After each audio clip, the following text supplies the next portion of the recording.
Hello and welcome to Book Lovers Companion, the podcast about books, authors, their craft and more. My name is Edith, and joining me from the west coast of the United States, from Seattle, is book author Lleuw Grey, and we're not going to talk about politics, don't worry. Or maybe a little bit, but historical. Anyway, let's meet my guest. Hello, Lleuw Grey, and welcome on the show. Hello. Thank you. Thank you for being here. And I gave a little bit away. I said, well, talking politics, maybe historical politics. We were just doing a little bit of just a teeny tiny bit of that, because your book is called To End the Night, Julius Caesar's Secret War. It came out in 2024. Is that correct? 2024. Yes. Yeah. Mm-hmm. Okay. Just over a year ago. Yeah. And it's an interesting take on who Julius Caesar became, who he was. Something a bit sinister going on in the background of Rome and his career. But like I said before we started the recording, I shall leave it to you to tell our listeners a bit more about your book. What is it about? What's the content? What can you tell us about it? So if you're familiar with Roman history at all, which the book kind of assumes a basic with Roman history. But it's not really necessary. You can pick it up. So it starts right before Julius Caesar crosses the Rubicon and commences his civil war. And it's a take on his motivations, because we have a lot of information. We have a lot more information about Julius Caesar 100 years BC or so than we do about, 1000 AD in England. There's a lot of factual information, a lot of contemporary books. He wrote his own books. So we know a lot about that time period, about what happened. We know his opinions because he wrote books about it, autobiography type things. So I just filled in between the cracks. I stuck very much to true history. There's a lot of things in there that people have found kind of fantastical. There's a point where Julius Caesar sends a body double because he's too wounded to go out and fight, but he wants to inspire his men. That actually happened in a battle in Africa. So there's a lot of things in there that I've had readers say, like, "Oh, that can't be true." Do your research. It's true. The book is extremely historically accurate, except that I provided the motivation of Julius Caesar was fighting Rome's vampire overlords. So the motivation of why he did his rebellion and everything is all about vampires. So I definitely tried to stick to as much factual history as I could. I did years and years of research. I wrote this book over a period of probably 5 years, and I have hundreds of books on Julius Caesar and on that time period in Rome. And I wrote it. I finished it a good decade before I published it. I retired from the military, and then my second job as a school teacher, I couldn't do anymore because of disability, and I needed something to do. And my wife said, "Hey, why don't you publish that book you wrote and start writing more?" So I was like, "Oh, okay." So I did that. It's interesting that your wife gave you this advice, because it seems to me behind every great writer. No? Oh, yes. Yeah, my wife she is amazing. She is the greatest spouse anyone has ever had. She's so supportive and so helpful and so patient with my process that it's amazing. Mm-hmm. Congratulations, and good for you. Thank you. You said the motivation of Caesar. I mean, he was a very ambitious man, wasn't he? And you Yes, said we do have the sources. I mean, of course, in his own words, because everyone who had to do Latin at school knew about the books he wrote about his campaigns he yeah, fought, and also his impressions of his adversaries and so on. And did you immerse yourself in his writing?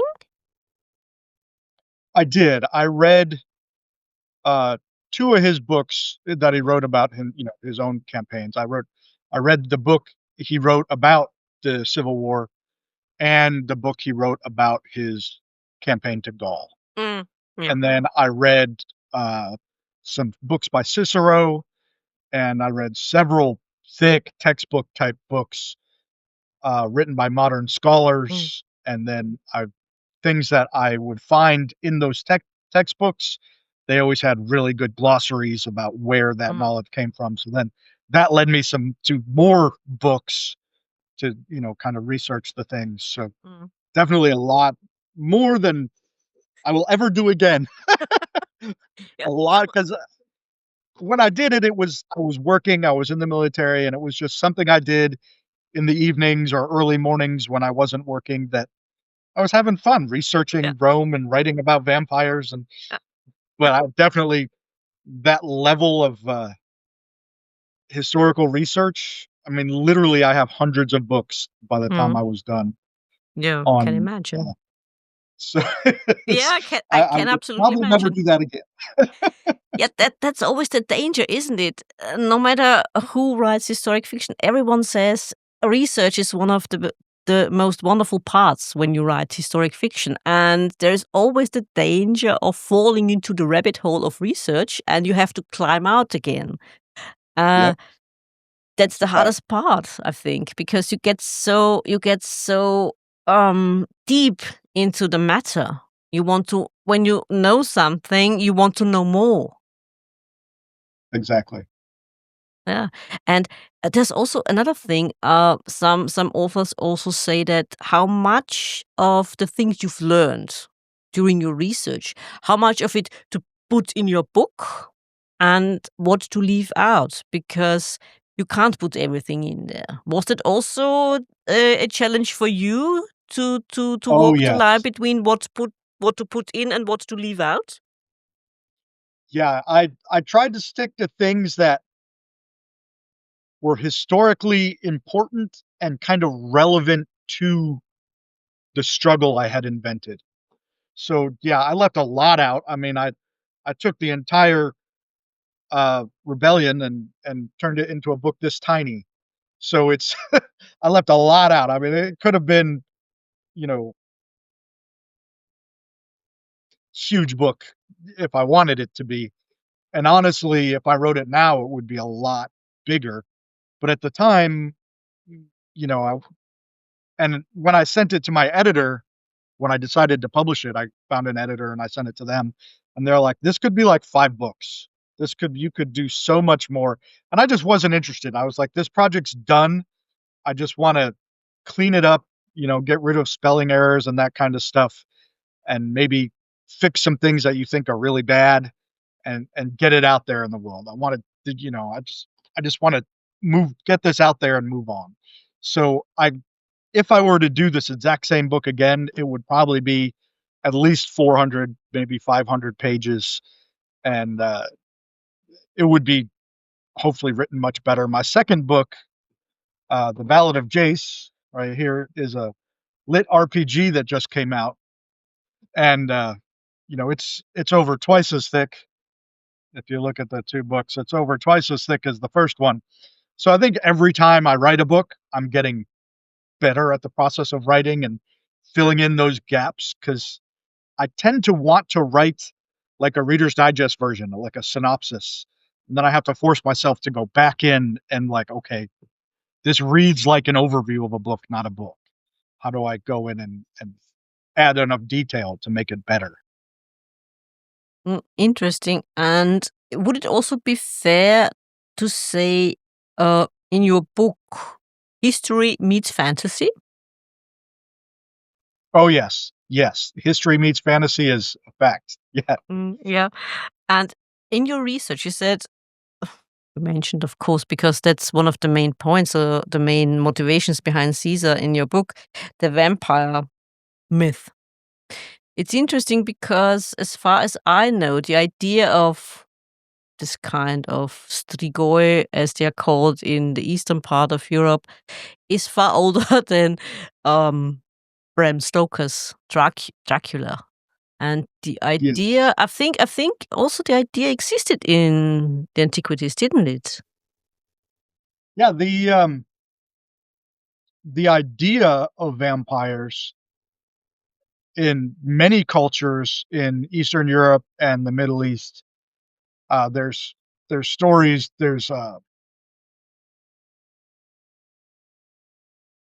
stories from the earliest civilizations about things that are called, well, there's a bunch of different names, but that are described as what we would think of as vampires today. So, I mean, we're talking Babylonian mythology had their version of vampires. So it's definitely much older.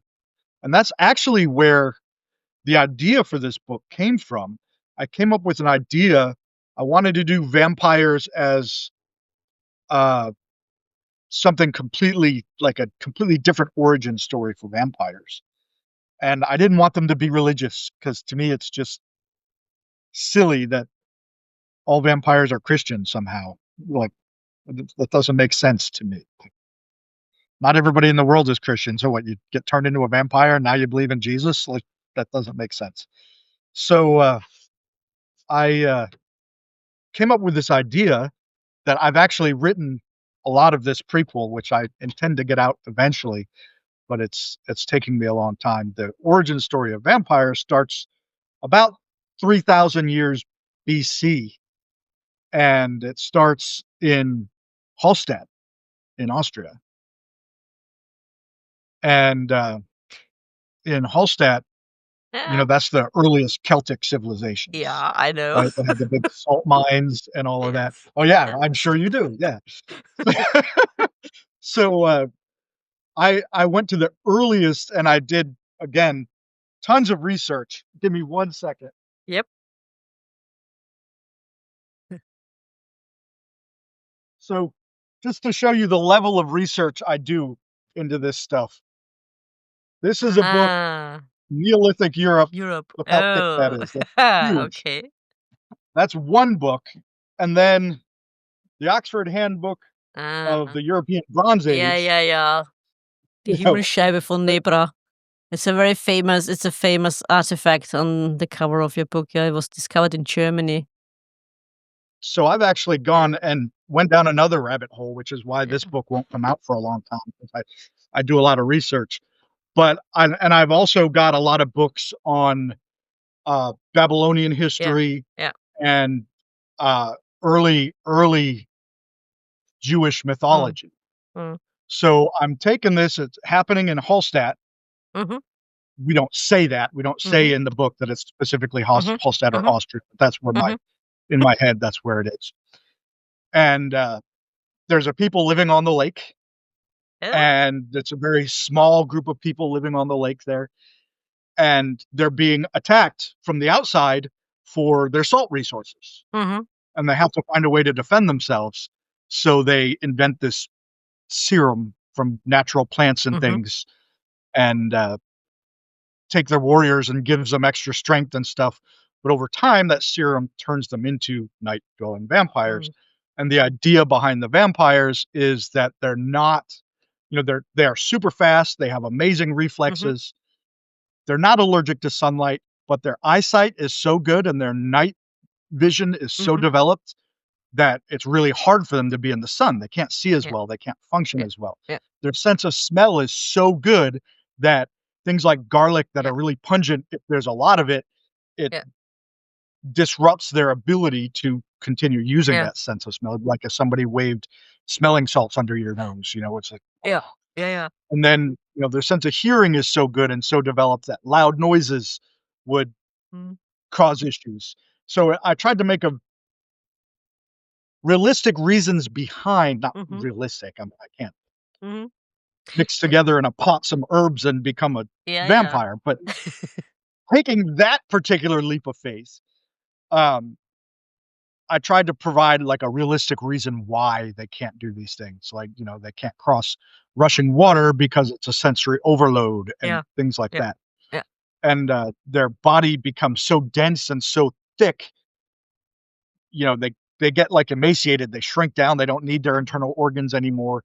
They Mhm. get all of their sustenance that they need from, their own blood is all messed up and everything Mm. from this thing that's in them.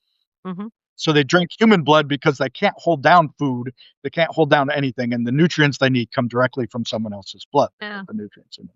Yeah. So I tried to take that and, so they're thin and emaciated as they develop, they get shrink thinner and more emaciated, but then that makes them much more dense. So then Mhm. swimming becomes more difficult. They can't Mhm. find a neutral buoyancy, so they're gonna sink. So, like, I tried to think of for all the vampire myths I could think of, I tried to find reasons why that would be something, and I just threw out the whole cross and holy water thing Yeah. because Yeah, it's yeah. to me, I've even when I was a kid and I was brought up Christian and everything, I always looked at that and was like, "Why do the vampires care that Jesus died on the cross? Why?"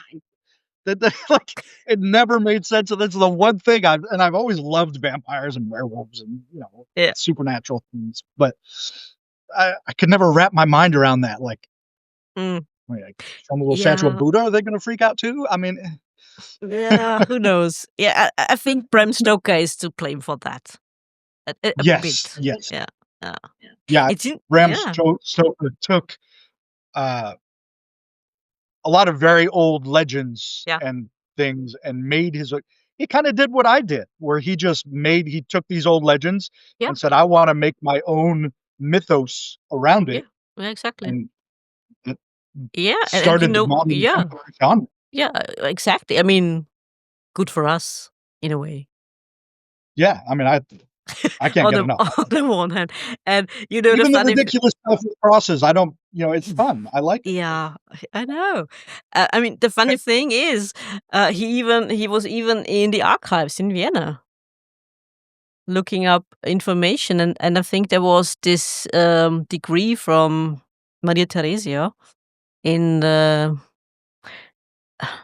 1700s, regarding where this whole thing started, Romania, because people were digging up, deceased relatives and more or less doing what we used to do to vampires, put a stake in the heart. And she had And to issue a decree forbidding that because it was taking overhand. It became too much. And because of this strange, like you said, belief that people who died come back from the dead and so on. And I think that's what started the whole Dracula thing. And yeah, I mean, Dracula blood, he was a real person, and there's a lot of stories around him and so on. That's the whole thing. But like you said, and it's way, way older than that. And interesting that you mentioned Hallstatt. Didn't know that. going back to Yeah, this it's book, India, European I Bronze mean, Age. Yeah, Bronze okay. Age, there's Yeah, yeah, Bronze Age yeah, burials yeah, that show signs yeah. of Staking? ritualistic, like, things they did to keep Yeah, the dead, to dead. stop them from Yeah, coming back. yeah. So, we think. Yeah, yeah, yeah, Archaeology, yeah, yeah. history, nobody wrote a book that said, "This is why we did this to our dead people." But Yeah, modern science yeah, believes yeah, that a lot of these ancient burial yeah, practices going back to the yeah, Bronze Age and yeah, some yeah, earlier in some places, uh, are to keep the dead dead. yeah, So those ideas of the undead and of blood drinkers or life mm, stealers or yeah, all of those, that's very, very ancient, mm, especially in the ancient parts of the world, yeah, Babylonia, that kind of there's so many things, yeah, and going back that far, you get early cuneiform that talks about, uh, on early cuneiform tablets, talk about yeah, vampires. They don't call them vampires, but yeah. describes what we would think of as a vampire. So it's Mhm. I mean, also the practice, of the Egyptians. On the other hand, life after death, it's also a bit strange. I mean, to us today, it seems a bit awkward, strange for us. The strong belief that the afterlife, bodily, to make sure the pharaoh is intact, is and has can his use servants. And to use his body in the afterlife. Yeah, that's yeah. And may I ask, in your book, besides from Julius Caesar as the main character of your book, was there also in your research a character that impressed you the most? I I don't know if impressed me the most. There was a lot of impressive characters in history from that point in time. Yeah. But I think I learned the most about Cleopatra and her family, things that I didn't Mhm. already kind of know, because Mhm. history tells us a lot about Caesar. Like, at least in America, in school, we learn a lot about Julius Caesar, and we learn, the kind of the Shakespeare version of Caesar and Cleopatra kind of thing, but not a lot about the Egyptian side of the history, which, by the way, the Ptolemies were Greek, not Yeah, Egyptian. exactly. So the new movie that came out, or TV series or whatever it was, something came out recently with Mm. a black Cleopatra, and I guess a lot of people in Egypt were upset because, yes, traditionally pharaohs were probably black, but not the Ptolemies. They were Greek. Yes, exactly. Yeah. Cleopatra was Greek. Yes, They and or both, according to some, because I think her mother is believed to have been Egyptian, but she was, her ancestors were Greek. Yeah, Yeah, I mean, and, Ptolemy was a general of Alexander the Great, so yeah, yeah, and she had siblings yeah, that she had to kind of fight for dominance yeah, and everything at the yeah, time when they were being overtaken by Rome, and there's so much political turmoil in Egypt yeah, at that time, completely separate from what was going on in Rome, that yeah, I mean, not completely separate, they were related, but mm, it yeah, was very interesting to me to see that side, because at least in the States, we don't it's just not something that's taught in hmm, schools. I guess because they folks the strong man. shouldn't talk politics, blah, blah, blah, blah, Yeah, I know. but our schools tend to focus on white history, Yeah, and anything yeah, that's perceived as other than that, we tend to gloss over. With at least my experience in schooling and my experience being in a school as a teacher, I taught math and computer mm, science, but mm, still, I was at the school, I know what was being taught, yeah, and it just even today, there's so much history that's not directly white history that's just glossed over. mm, Horrible. Like, yeah. There's something we don't think about it. Also here in Europe, when we say, I don't know, things like Far East and Middle East, it's not how the people in China saw it, because that's our perspective when we look towards the East, And yep, yeah, come to think of it, yes, but of course they didn't think of themselves as the Far East, because they were there and they were not in the East from their perspective. But that's something Eurocentric, of course. Yeah. So yeah, and funny thing about Cleopatra, for dear listeners, she was the seventh Cleopatra. Just saying, you know, yep. not the first, because when we think of Cleopatra, everyone thinks, oh yes, Elizabeth Taylor, and she was American. Elizabeth Taylor was British. Another thing. Anyway, just saying. Sorry about that. Yeah, yeah. Well, I can't. It can't be helped, dear listeners. It's just like that. Yeah, but yeah, we all know. Uh, like I said, it was an interesting take on the whole background of Caesar as the strongman of the Roman Empire, and like I said, um, what he did to make sure the empire expands and to get his power base, and what happened to him. Because talking politics again, you know what happened. I hope, dear listeners, the Ides of March, Yeah. steppity step. Yep. Just Anybody that's read Shakespeare should know that. yes, they should. Et tu, Brute, you know? Yes. And he was an interesting character because I was listening to a podcast. I usually listen to a podcast when I'm in the car, and they also spoke about Caesar, and he wasn't just a ladies' man either. Yeah, Not just ladies. that's very common actually. If you look at Alexander the Great, you look at Yeah, almost any powerful person from antiquity. yeah. If you look at factually, they weren't ladies' men. They Some of Not them were just strictly not yeah, ladies' yeah, men, and some of yeah. them went Exactly. to multiple directions. I mean, Let's put it that way. He just did who he liked. exactly. Yeah, he, he didn't care about modern politics. That's for No, sure. no, no, not at all. No, not at all. And he was scheming, he was cunning. I mean, he wrote his own history, didn't he? That's also something we have to keep in mind, don't we? When we Oh yeah, talk that's about why I history. had to do when I read his accounts of what happened. Yeah, I had to go back and balance it with contemporary accounts. yeah, Read some Cicero. Read yeah, yeah, contemporary yeah. writings because he definitely was a narcissist.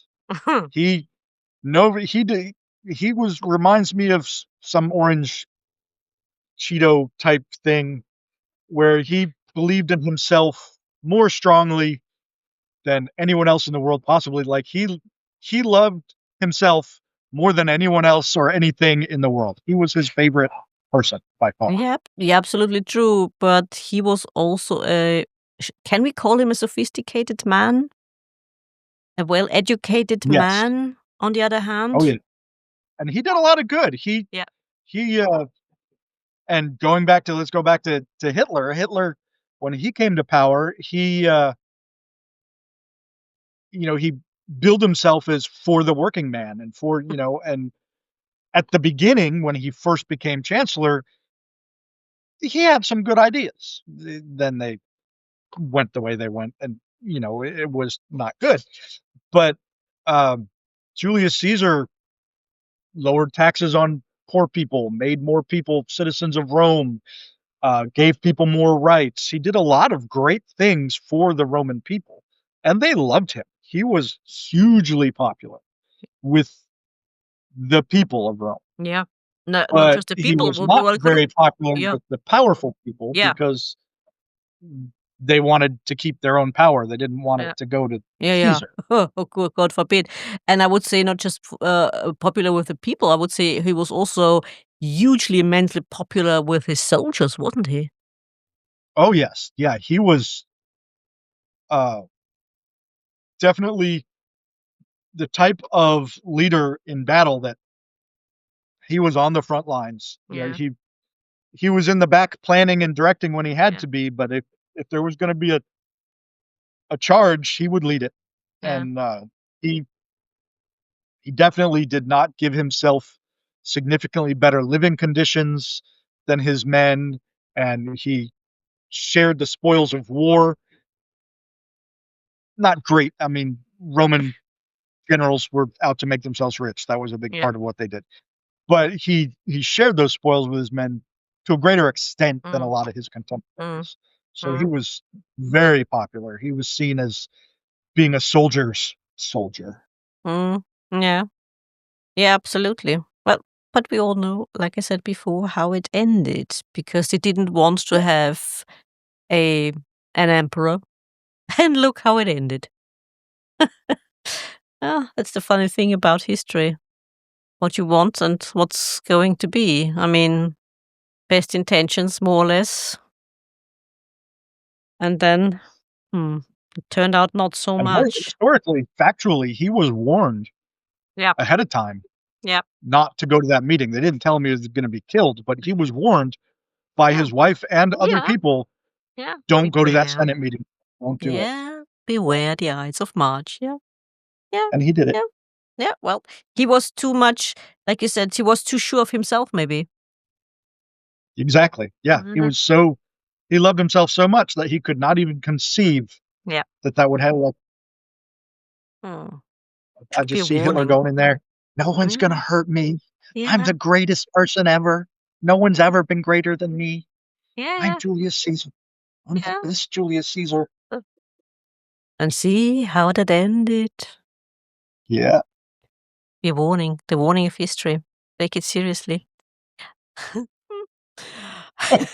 Mhm. Absolutely I'm not recommend. saying Yeah. anything. No, no, no, no, no. But just saying, just mentioning should be warning to everyone.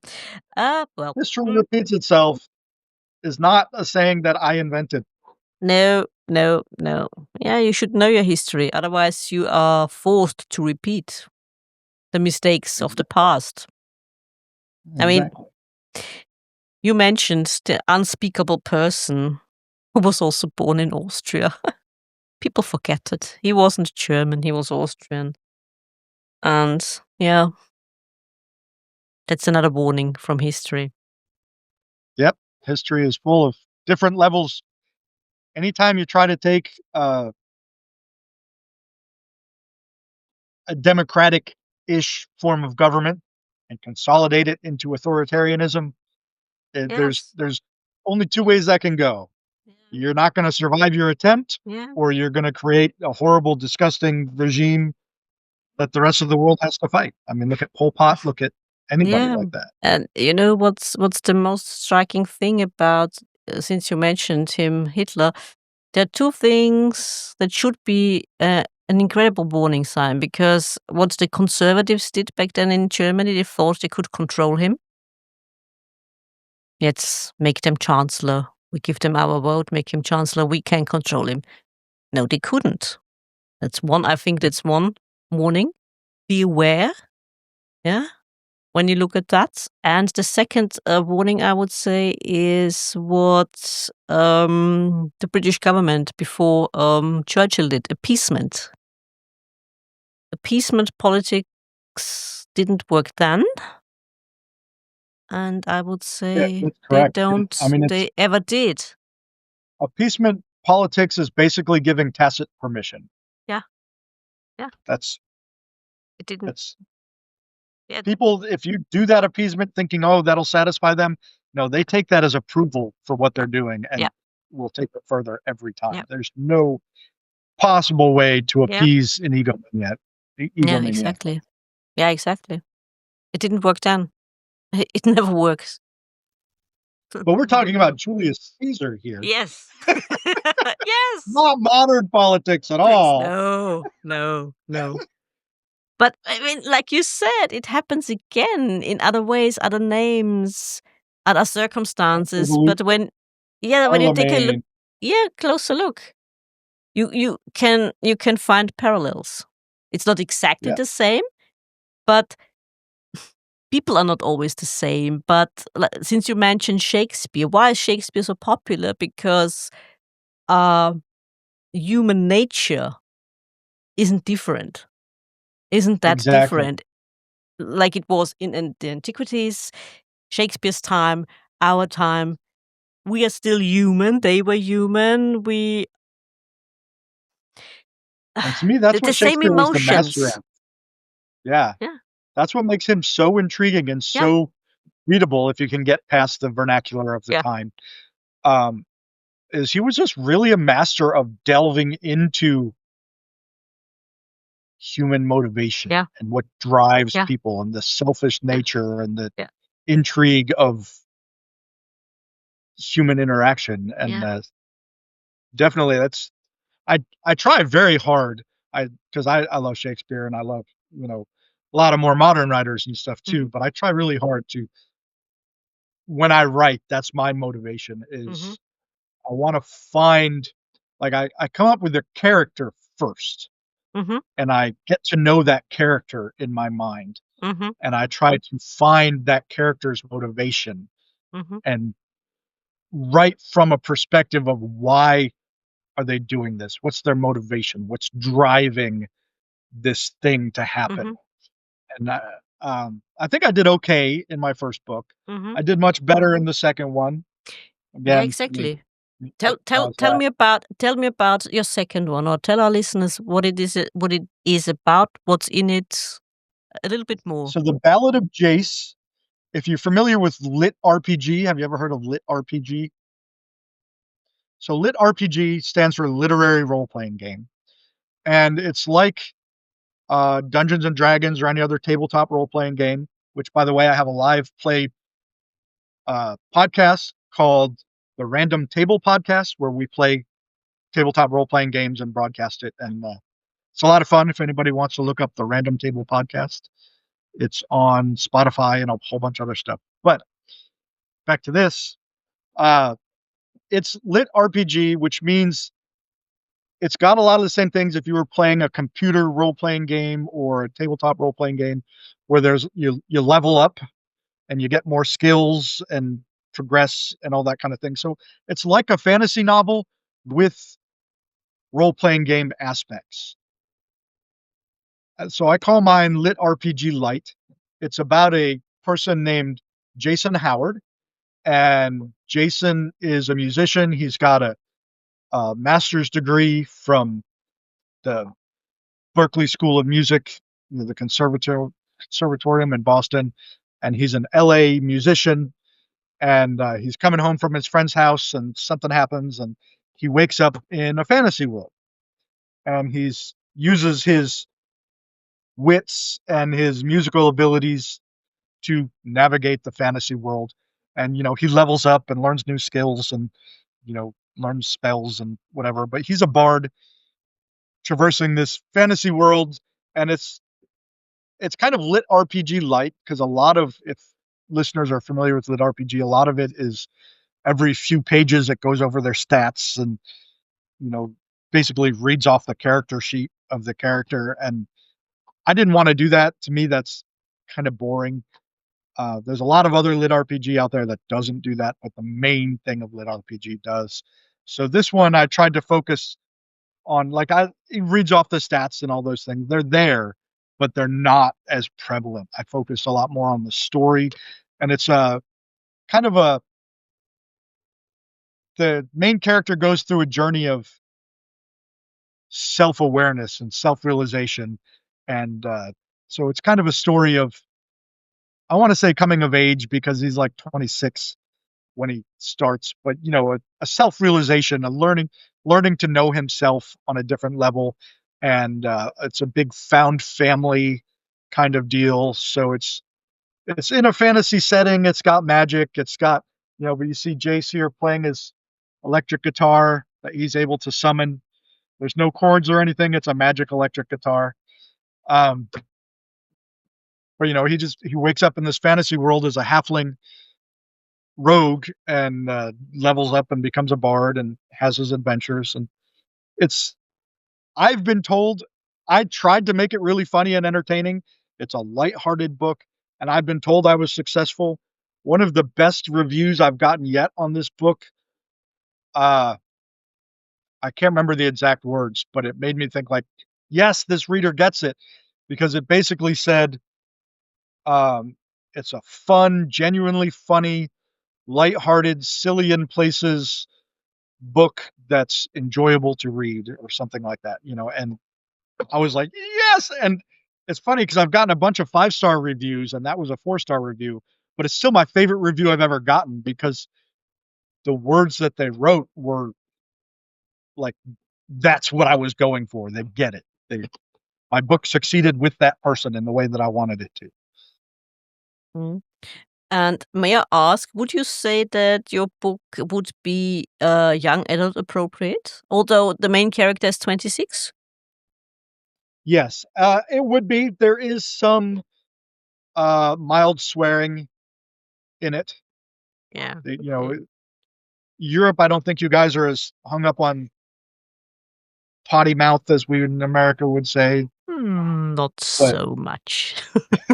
yeah, but so I would say, in fact, my best friend and my fellow podcaster, we do the TTRPG podcast together, Yeah. the Random Table podcast.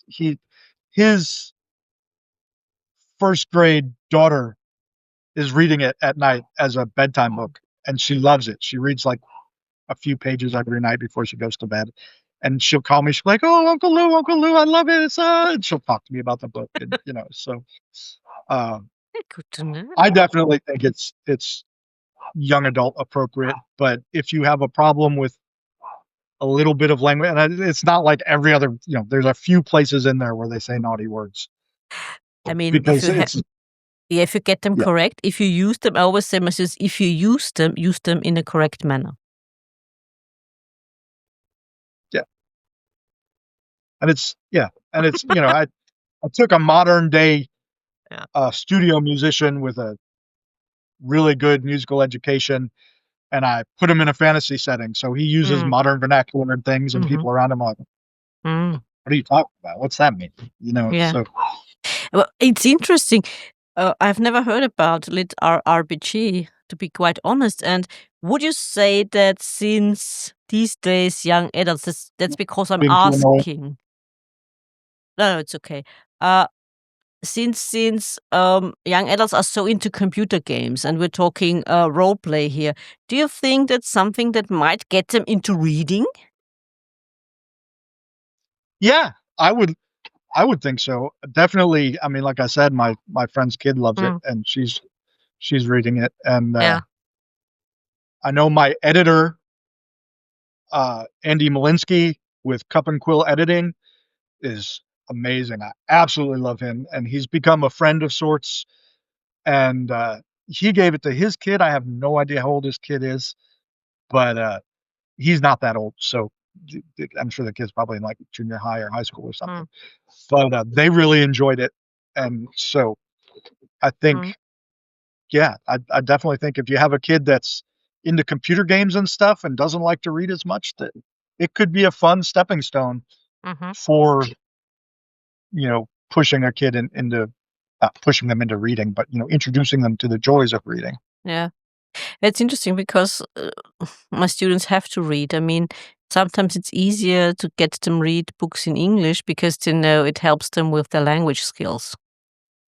I'm quite certain our German teachers don't have it that easy because, it's their first language and they usually think, oh, I do know how to write and so on. Yeah, well, newsflash, you don't. Um, you wouldn't believe what I get to read. So, I also teach history, and when we do a written exam, a written test, and do you also count, spelling mistakes and so on? I always say no. That's something you have to um talk over with your German teacher, not me. As long Yeah, as I can recognize what you mean, yep. no Same problem. thing, when I taught math and computer science, sometimes I would have them do, because 'cause you're supposed to cross, do all so I would have them write, uh, something about the history of the triangle or Yeah. whatever, and they were always like, "Oh, are you gonna give me on grammar and blah, blah, blah?" No, I don't care. I'm just not an English teacher. Your grammar's probably just as good as mine. Yeah, So, grammar, spelling, whatever. I mean, that's for your German teacher to talk about, not me. exactly. Not no, I don't care. I mean, yes, I always think, "Good Lord," when you sit and read what they wrote, you think, "Oh dear, goodness me." Oh, I had this discussion, only this week about Julius Caesar, back to Julius Caesar, because they had I asked them to do this quiz, and they had to type in Julius Caesar for themselves, and you probably know forms where you can, uh put in correct answers, what counts as correct. Yeah, but I wrote it that way and this way. Yeah, I said I can't think of every spelling mistake and whatnot you could make. I Well, mean, there Julius is. Caesar can be tricky if you're not Yeah, used yeah, to yeah, exactly. that type Yeah, but spellings of names yeah, yeah, sometimes. but I can't think of any mistakes you make. So we went through, at the end, we went through the whole thing, and I said, yeah, that would be correct. I would count it as correct because I know that's more or less. I mean, what I didn't count as correct was Alexander the Great, of course, because he wasn't murdered in 44 before. common era. Yeah. That's a bit far off. 300 years earlier, but all versions of Julius Caesar, okay, fine with me. That works. Yep.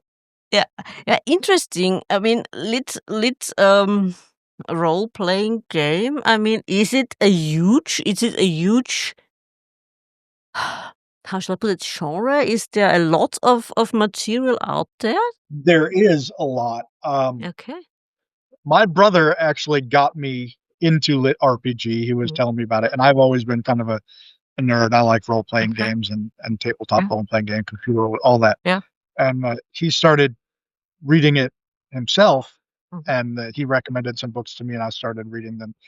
And it's a genre that is kind of niche, and there's some really good stuff. Dungeon Crawler Carl is Mhm. going to become it's one of the biggest lit RPG uh, series out there, Mhm. and I think it's been licensed to be a new TV show on some network or other, and so it's gaining readership. It's Mhm. getting bigger, but it's also got a lot of creepy subgenres that uh, I'll start reading a book because I tend to find the free Mhm. ones on Mhm. my Kindle or the really cheap Yeah. ones, and I'll start reading a book and I'll be like, "Oh, I like," because a lot of times I might not think the author's a good writer, but I Yeah. like their creative ideas, Yeah. so I'll read it anyway because I'm enjoying Yeah. the world they're building and Yeah. stuff. Yeah. The next thing I know, there's a whole subgenre called harem lit RPG, Okay. which is what it sounds like. Is the main character is a big hero, and I think they're all written by some incel that lives in his mother's basement and never had a date in his life or something. Because it's all about all these women are falling all over him, and now he's got 27 girlfriends that all love him and don't mind that he has 27 girlfriends, and it's just like, come on, you take a really good fantasy world that you're building and you destroy it by Uh-huh. moving it into your mother's basement with you to live out your disgusting fantasies, and it's just like, ah!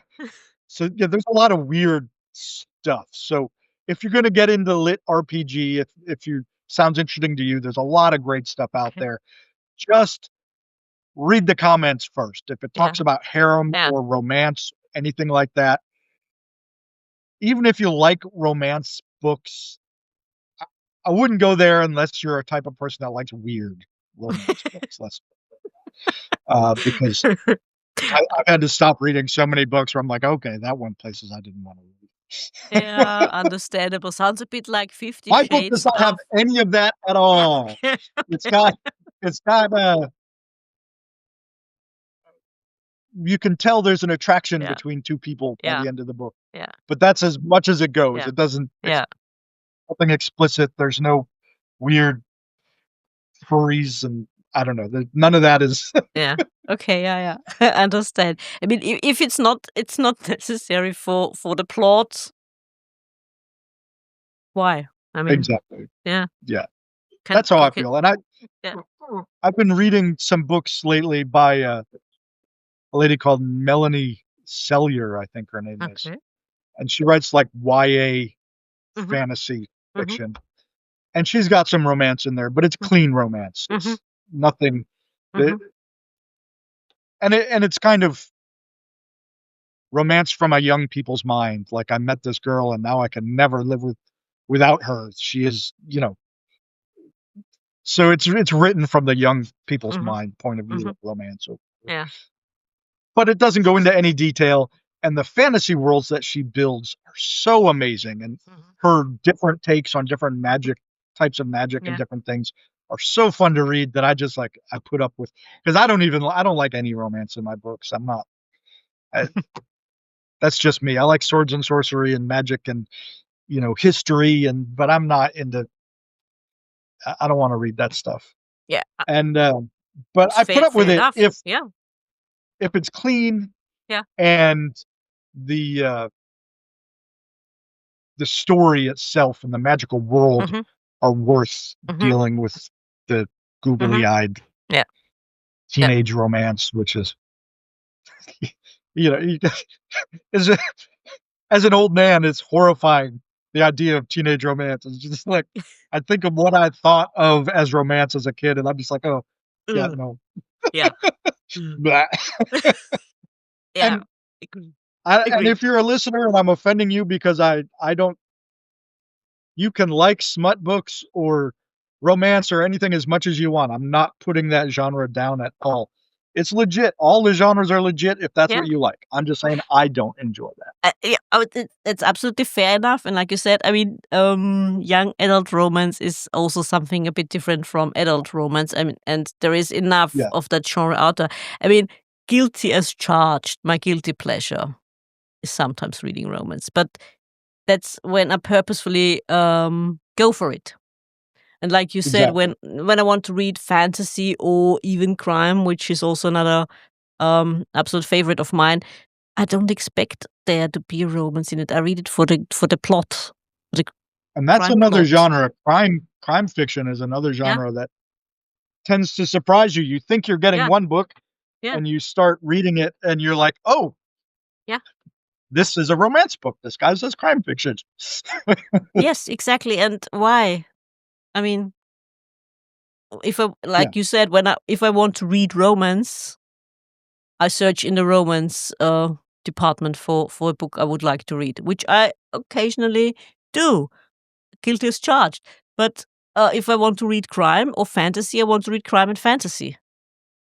And exactly. I Yeah. mean, And if every it's genre has its yeah, place and it has its fans, yeah, and, even stuff I would consider yeah, incel and creepy and weird, I'm not gonna knock you if that's what you like, yeah, as I'm okay with that as long as you're yeah, not into something yeah, illegal yeah. and I mean, immoral, I should say, not illegal. exactly. I mean, but if you want to read these other genres, and if there is on the fringes of the story, there's a little romance and attraction, okay, fine with me. But that's not what I want to read as the main plot. The main plot should be Yes, what it says it exactly. is. Yeah.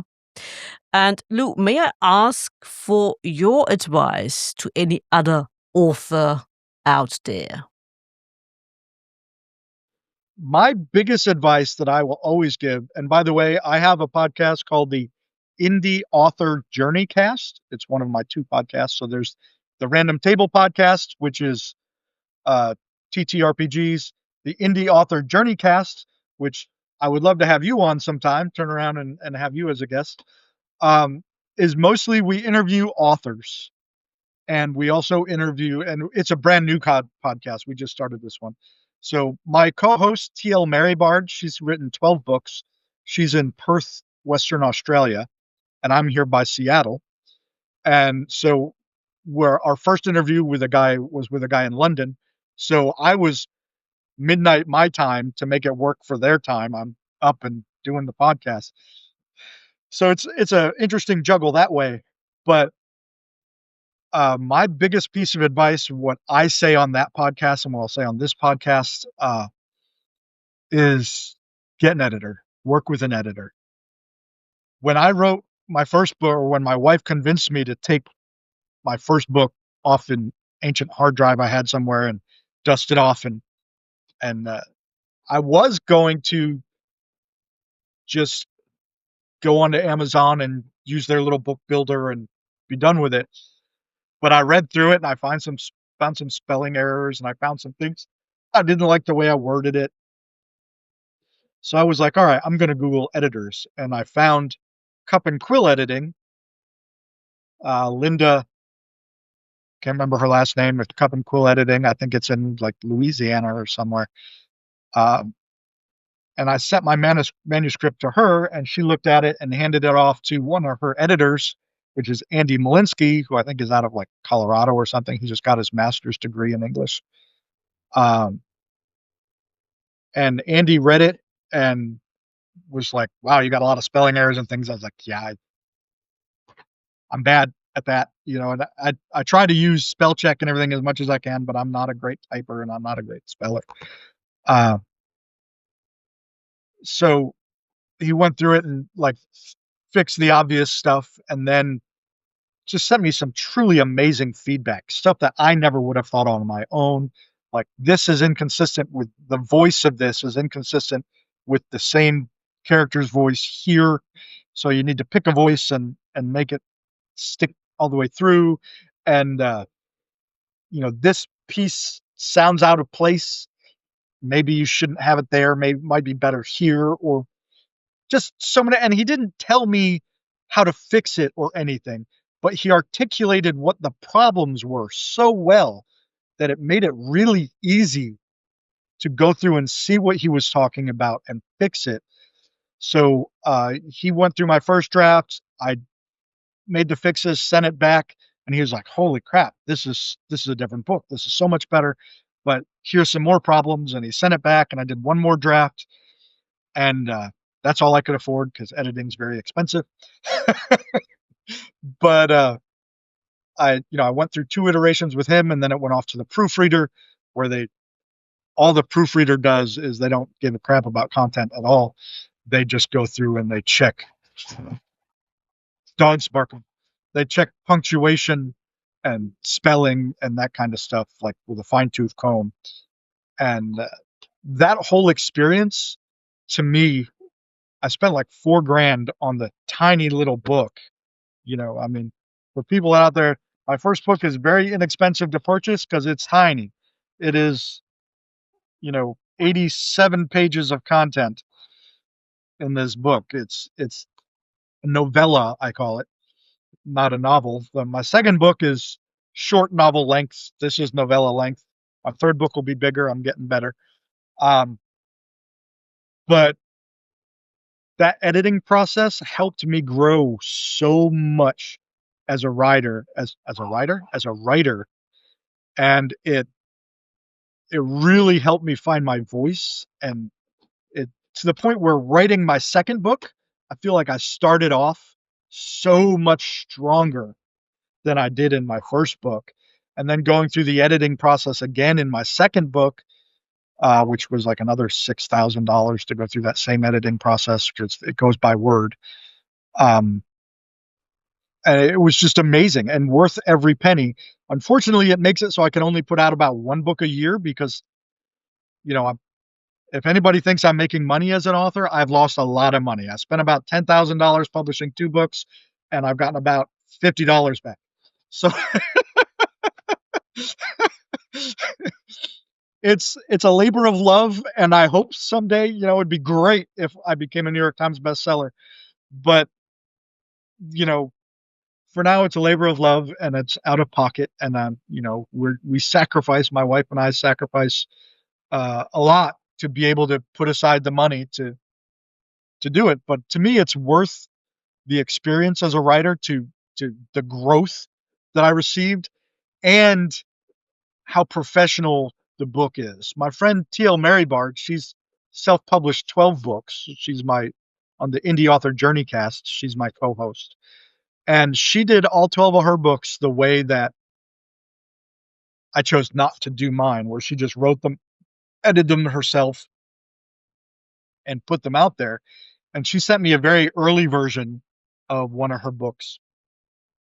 And she's such an amazing writer, and I love the way that she writes, and I love her story ideas and everything. She's an amazing writer, but there's so many places with spelling errors or punctuation errors or things that, to me personally, pull me kind of out of the story. I'll be immersed in the story, and then something just is kind of jarring because it's spelled wrong, or a word is repeated twice. And that's talking to other authors. That's something we do all the time. We'll like be in the middle of a thought and we'll write the same word, like not even think about it. But then when you go back and you read it through yourself, you don't even see it because you wrote it. So without someone else looking at it, it's so Yeah. hard to Yeah. find. Yeah, absolutely. I get what you mean, and it's the hard part. Editing is the hard part, isn't it? And you get blind. If it's your own story and doing it again and again, you have to put it aside, come back to it later. And I think even then, uh, because it's your story, you overlook it. And one thing one author said is, or might be helpful, is when if you read it out aloud. Yes. So I was that's talking also. to an author not that long ago that said she writes her first draft Mhm. and then she reads it as an audiobook. Mm. And at the end, she either and by reading it as an audiobook, she's able to, as she goes along, edit and fix Yeah. stuff because she's reading it out loud. Yep. And at the end, she either has a final draft and an audiobook or a really good direction forward. Yeah. You know what I Yeah. mean? Yeah. Yeah. Exactly. And, she Yeah. said most of the time when she does it, she ends up with her final draft and her audiobook Mhm. at the same time and Yeah. feels really good about it. Yeah. So, I can't do that. I can't read my own stuff out loud. I am doing an audiobook version of this book, Mm. The Ballad of Jace. Okay. My friend Mhm. Hank, who I do the Random Table podcast with, Mhm. is reading it for me, and I'm doing all the editing and stuff. Ah. So it's taking a long time because we all have our day Mhm. jobs, and Yeah. you know, Yeah. Of we course. we get together when we can. Yeah, you do it when you can, yeah. And since you touched a little bit upon what's coming next, can you tell us a little bit more? Can you elaborate a little bit on your plans for the future as an author? So I have so many. I don't know how much I'll get to, but like I said, I do have the prequel of the like the vampire universe, the origin of the vampire universe, that I'm slowly working on. It's probably about 25, 30,000 words right now, and I intend that book to be at least, uh, 80,000 words when I'm done, minimum. And then, I also have an idea for a historical fiction with Genghis Khan that I've written a bunch about. I don't know if that's gonna be have vampires in it. I intended it to be like all my historical fiction to be vampires, but as I was writing this Genghis Khan story, the vampire stuff just didn't fit in. And maybe there'll be a place. So far he's still a kid. And that's another one that takes a lot of research, and I've got dozens of books on Genghis Khan so far. So that one's also kind of on the back burner. So I've got those 2 books kind of on the back burner that I write a little bit here and there, but they're very research heavy. Uh, Genghis Khan's gonna be a lot more historically accurate than the 3000 BC Austria, just because there's more history there. Um, but the 3000 BC Austria, like I said, is also, not under researched. It's I try to make, yeah. So those are there and I'm working on them. I have another one that I started that was based on a Dungeons and Dragons game that I wrote and, DM'd for my friends, and that book is more of a straight up fantasy book, about kids and magic and political rebellion, and that one's also on the back burner a lot because I got to a point where I was kind of stuck. So the main one I'm working on that will probably be the next book I come out with, which I'm hoping. Like I said, I don't write any of them too fast because I can only afford to do one a year. Um, but I'm hoping my next book to come out will be the main one I'm working on, which is takes place in Oregon on the coast by the Pacific Ocean, and there's a kid that was uh, of Welsh origin living in America, and he let's see, my dragon and my name is Welsh. I'm very into Wales. Yeah, so and I love Welsh mythology and Welsh history and all of that. So he finds out that he's got the potential for magic. He finds out magic's real, and he has the potential for magic. And there's some big impending doom coming, so now he's got to learn magic and save the world kind of thing. So it's a modern day, contemporary fantasy type book. It's a lot of fun because I came up with the character first, like I said I tend to do, and the character is he was in Wales visiting family when his parents died, and he came back for their funeral, and the parents' best friend took him in. So he's kind of rich because both of his parents were doctors and they had lots of money and they had a very nice house and all these things. And he sold it all and bought a tiny plot of land on a cliff overlooking the ocean and put a little trailer there. And he lives in the little trailer, kind of off the grid, all his parents' money are in the bank, and he works at the lady that took him in. She owns a bookstore. He works there. So he's kind of got this dichotomy of he lives a very humble life, but he's got a very big bank account. So he's got the like he was able to buy the plot of land on a cliff overlooking the beach or the ocean in Oregon, which, I don't care where you are, that's not going to be a cheap plot of land, right? But then it's also solar energy and a composting toilet and that kind of stuff. But he's also kind of bougie in a way that, like, he hand roasts his own coffee and wears all hemp clothing. And, so I really got into the voice of this character, like who he was. And, it's kind of the neo hippie kind of, you know, guy. And having so much fun. I went to a local coffee roaster and I spent a day with them roasting coffee and learning about coffee and things like that. And so I've been having a lot of fun with that. And I live on a Native American reservation, and I'm not Native. It's a checkered board reservation, which the politics of why that exists is horrible, and we did bad things to Native Americans.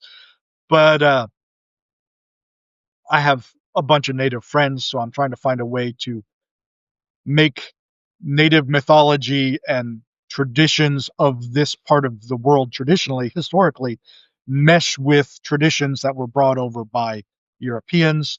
Kind of, I like to reference Neil Gaiman. Sorry, I know he did bad things, and we're not supposed to like him anymore.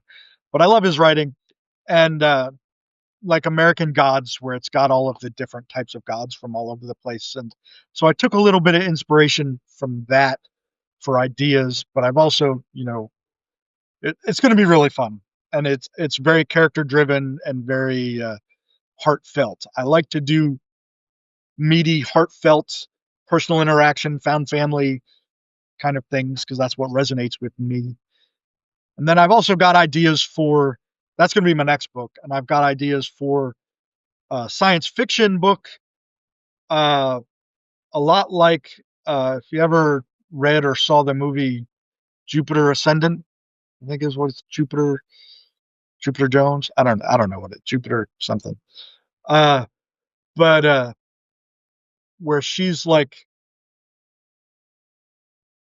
princess of the galaxy, but she doesn't know it, and they come and find her. And but this book, in my book, it would be there was an alien sent to live among Earth and study Earth and all that, and makes really good friends with an Earth person, and brings that Earth person back to you know the bigger universe. So also like maybe a Hitchhiker's Guide to the Galaxy kind of thing, where like oh, I'm on my own little planet, and boom, there's this whole big world universe out there that wow, now I'm exposed to this. And that's got it's going to be science fiction with all of the trappings of science fiction, but then also kind of a science fantasy kind of thing, a little Star Wars Dune kind of with the mysticism and magic mixed into the science fiction. So that one I haven't started writing yet, but I've done copious time thinking about it. Yeah. You Yeah, know? yeah. Sounds like it, absolutely. Yeah, So yeah, that interesting. was a lot of time to answer a very simple question. I'm sorry. No, no, all good, all fun, interesting. All sounds interesting and intriguing, something to absolutely look forward to. Lleuw, is there anything else you would like our listeners to know? You can check me out as Lleuw Grey author. It's you can see the spelling of Lleuw Grey right there. Mhm. I'm Lleuw Grey on Instagram. I'm Lleuw Grey author on Blue Sky. LlewGrayAuthor.com. Both of these books are available from just about any place you can buy books, including Amazon. They're also available for free on itch.io. So if you go to let me check the URL.